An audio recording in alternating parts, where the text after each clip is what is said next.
जय हिंद दोस्तों। आज हम बात करेंगे कबड्डी के बहुत ही उम्दा खिलाड़ी और वर्तमान के अंदर खिलाड़ियों को तराशने वाले कुलदीप सिंह चीफ कोच हैं। सीआरपीएफ के जवानों को तैयार कर रहे हैं। यह हमारे लिए एक बहुत ही खास मौका है।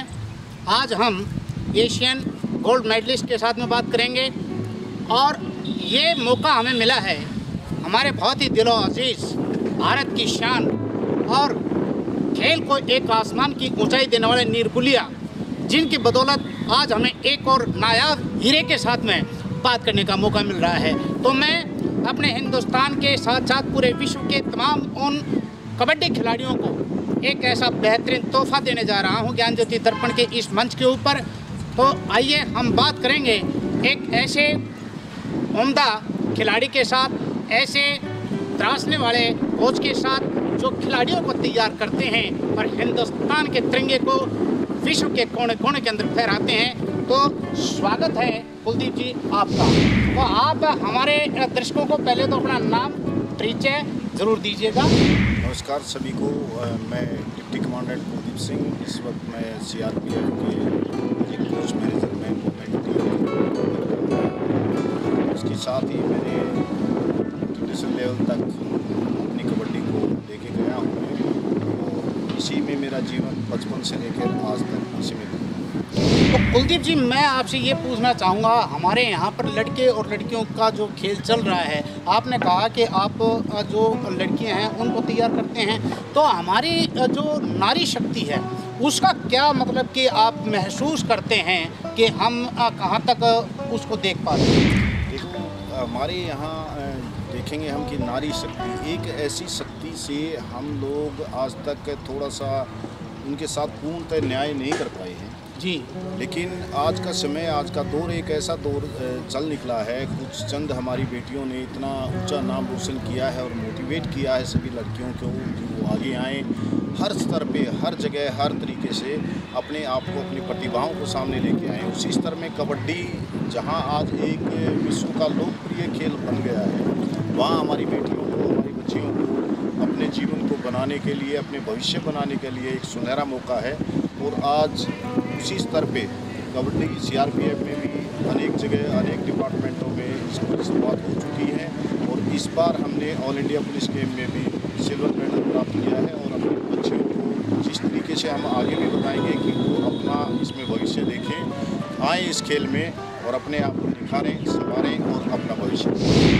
मैं कुछ एक आपके उन खिलाड़ियों का जानना चाहूँगा जिनको आपने तराशा और उन्होंने आपका, देश का, आपके सीआरपीएफ का जो है नाम रोशन किया। यदि आपको याद आते हो तो कुछ एक चेहरे, कुछ एक नाम। महिलाओं में जहाँ तक हम देखते हैं कि हमारे पास बहुत ही उम्दा खिलाड़ी हैं इस वक्त, वो एट प्रेजेंट परफॉर्मेंस में हैं। जैसे ऋतु रानी है हमारे साथ में ही इंटरनेशनल लेवल पे उसने अपने सर्कल कबड्डी में भी अपना योगदान दिया है और नेशनल लेवल पे बहुत ही शानदार प्लेयर है हमारे पास। मैं सभी के नाम यहाँ गिनवाऊँ तो काफ़ी लंबा समय हो जाएगा, लेकिन हमारे हरियाणा से, हमारे महाराष्ट्र से, यूपी से, हिमाचल से बहुत सारी लड़कियां हमारे पास इस वक्त सीआरपीएफ में अपनी सेवाएं दे रही हैं और सीआरपीएफ का अपने राज्यों का और अपने देश के लिए प्रतिबद्ध है। तो कुलदीप जी, ये जो आप तैयारियां करते थे, जब आप अपना प्रशिक्षण लेते थे, आप अपने आप को जो है खेल के लिए तैयार कर रहे होते थे उस टाइम में और आज वर्तमान की जो यंग जनरेशन है उसमें कुछ आप अंतर महसूस करते हैं? बिल्कुल बिल्कुल, ये बहुत ही आपने एक ऐसा सवाल पूछा है जो हमारे खिलाड़ियों को भी और हमारे सभी जो भी समाज है उसको ये जानना बहुत ज़रूरी है कि पहले जो कबड्डी थी वो एक गांव में खेली जाती थी और मिट्टी के ग्राउंड पे उस कबड्डी का आगमन हुआ था और हमारे इतना मतलब उसमें साइंस का इतना रोल नहीं था जितना आज के समय में हम देख पाते हैं। अब कबड्डी एक ऐसे लेवल पे आई है, प्रो कबड्डी है, मैट पे आ गई है, इंडोर हो गई है।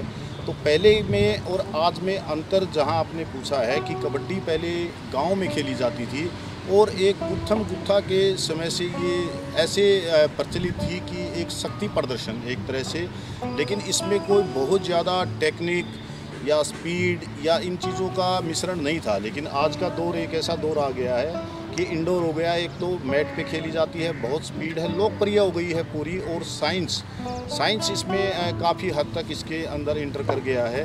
जैसे खिलाड़ी को कैसे तैयार करना है, उसकी डाइट क्या है, उसके लिए रेस्ट कितना ज़रूरी है, कितने घंटे के लिए रेस्ट ज़रूरी है, क्या टेक्निक होनी चाहिए, किस मसल को उभारना है, कहाँ शरीर पे ध्यान देना है, और किस तरह से उस एक बच्चे को निम्न स्तर से लेके और एक मिडिल एज में और फिर एक उस पे पीक पे लेके जाना है। इसमें बहुत सारे बदलाव आए हैं। जिम का इसमें अहम रोल है आपके। इसमें हम देखेंगे कि डाइट का बहुत है आजकल। हम जैसे पहले एक डाइट हमारा दूध दही कुछ ऐसे बताया जाता था कि दूध दही हमें इसी में बस सब कुछ हमारा ख़त्म हो जाता था, लेकिन आज हमारे पास हर चीज़ का ज्ञान है, अनुभव है, विटामिन है, प्रोटीन है, सभी चीज़ों का शरीर की क्या क्या रिक्वायरमेंट है। एक उम्र के बाद जाके कुछ शरीर की ऐसी चीज़ें हैं जो बननी बंद हो जाती हैं ऑटोमेटिकली, वो हमें अलग से हमें उनको दे के और उस चीज़ को निरंतर उस पर बनाए रखते हैं, उसके पीक पे रखते हैं और प्लेयर में किसी तरह की कोई कमी ना आए, उन चीज़ों का विशेष ध्यान दें। बहुत बहुत धन्यवाद, आपने बड़ा कीमती समय दिया, बहुत अच्छी ज्ञानवर्धक जानकारी दी हैं। और हम समझते हैं जो खेल प्रेमी हैं, जो खेल के साथ जुड़े हुए खिलाड़ी हैं, जो प्रशिक्षक भी हैं और जो आगे इस खेल के अंदर आना चाहते हैं, इन सभी के लिए कुलदीप जी ने बहुत अच्छी जानकारी दी हैं। तो साहब बहुत बहुत शुक्रिया। मैं चाहूँगा कि 2 शब्दों के अंदर आपका कोई संदेश यूथ के लिए जाए, नौजवानों के लिए जाए, भाई खेल कैरियर बने, उसके बारे में भी आप थोड़ा सा गाइडलाइंस करें।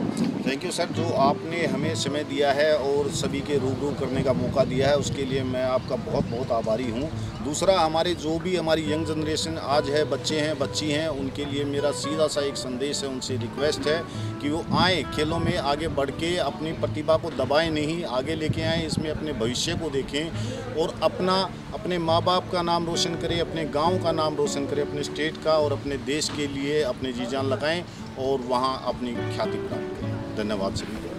बहुत बहुत शुक्रिया। मैं नरेंद्र शर्मा परवाना, ज्ञान ज्योति दर्पण के लिए। जय हिंद।